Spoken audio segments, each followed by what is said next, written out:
4 राज्यों की ये 4 तस्वीरें देश के उन इलाकों की हैं जहां आज वोटिंग हुई। लेकिन खास बात यह है कि ये सभी सीटें इंटरनेशनल बॉर्डर से सटी हुई हैं। और सबसे बड़ी बात यह है कि इन इलाकों में लोकतंत्र के महापर्व में लोगों ने बढ़ चढ़ कर हिस्सा लिया और दुनिया को अपनी ताकत का एहसास कराया। सबसे पहले बात जम्मू की। पाकिस्तान से सटे इस इलाके में आर्टिकल 370 के खात्मे के बाद पहली बार वोट डाले गए। मतदान को लेकर लोगों का जोश यहाँ देखने लायक था। नेताओं को अपनी अपनी जीत का यकीन है। मैं कहूंगा जिस प्रकार का आप अद्भुत ये उत्साह देख रहे हैं, ये शनाख्त है एक सफल लोकतंत्र की, मोदी जी के नेतृत्व की, और इसीलिए इसे लोकतंत्र का महापर्व भी कहा जाता है।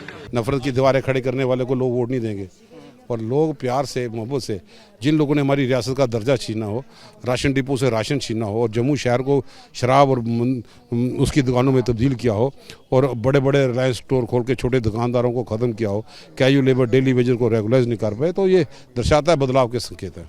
किस तरह से देखते हैं कांग्रेस पार्टी का, क्योंकि 5 सीटें हैं जम्मू कश्मीर की? हम जम्मू कश्मीर की 6 की 6 इंडिया ब्लॉक के अंदर। हाँ बिल्कुल। वैसे पिछले 2 बार से सीट पर भगवाही लहरा रहा है। जम्मू से आपको लेकर चलते हैं बंगाल के बालूर घाट। बांग्लादेश से सटे इस इलाके में बिल्कुल बॉर्डर पर ही 2 पोलिंग बूथ बनाए गए। इस सीट पर लोगों का उत्साह देखने लायक था।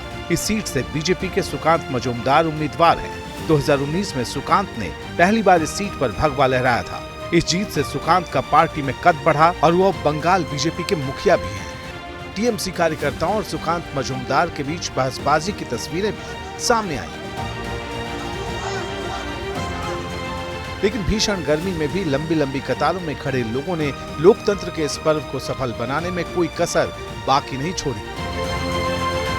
इस समय हूँ बालूरघाट लोकसभा सीट की एक ऐसी स्कूल पर, जहां पर बीएम्स हाई स्कूल पर, जहां पर आप देख सकते हैं किस तरह से लोगों की लंबी कतारें हैं। सुबह से ही 5:30 बजे से कतार में लोगों का शुरू हुआ था यहाँ पर खड़ा होना, लेकिन संख्या बढ़ती चली जा रही है। जैसे जैसे तापमान बढ़ रहा है वैसे वैसे लोगों की संख्या या उत्साह में कोई कमी नहीं आ रही है। दीदी हाथ में ग्लूकोज की बोतल लेकर है, क्या कारण है? क्या गर्मी के लिए, ज्यादा गर्मी है, फिर भी मन में उत्साहित है। हम लोग आए हैं देश के लिए, हैं, बहुत खुश है हम लोग। अब बिहार के किशनगंज आपको लेकर चलते हैं। किशनगंज का इलाका नेपाल से सटा है। जैसे जैसे दिन आगे बढ़ता गया, लू के थपेड़ों और भीषण गर्मी की वजह से किशनगंज में वोटिंग भी कम होती चली गई। जिस बूथ पे हम मौजूद हैं, यहाँ पे इक्के दुक्के मतदाता नजर आ रहे हैं।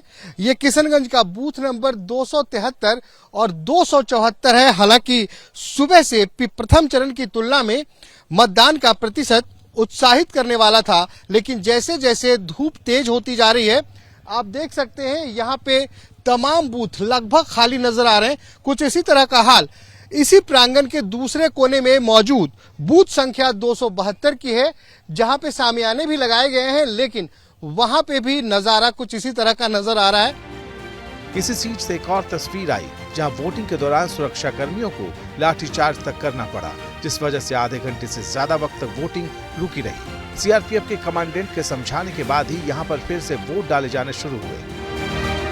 ऐसी एक सीट राजस्थान के बाड़मेर की भी है। पाकिस्तान बॉर्डर से सटी इस सीट पर वैसे तो मुकाबला कांग्रेस और बीजेपी के ही बीच माना जाता है, लेकिन इसी क्षेत्र की एक सीट से विधायक रविंद्र भाटी ने निर्दलीय पर्चा दाखिल कर मुकाबले को रोमांचक बना दिया।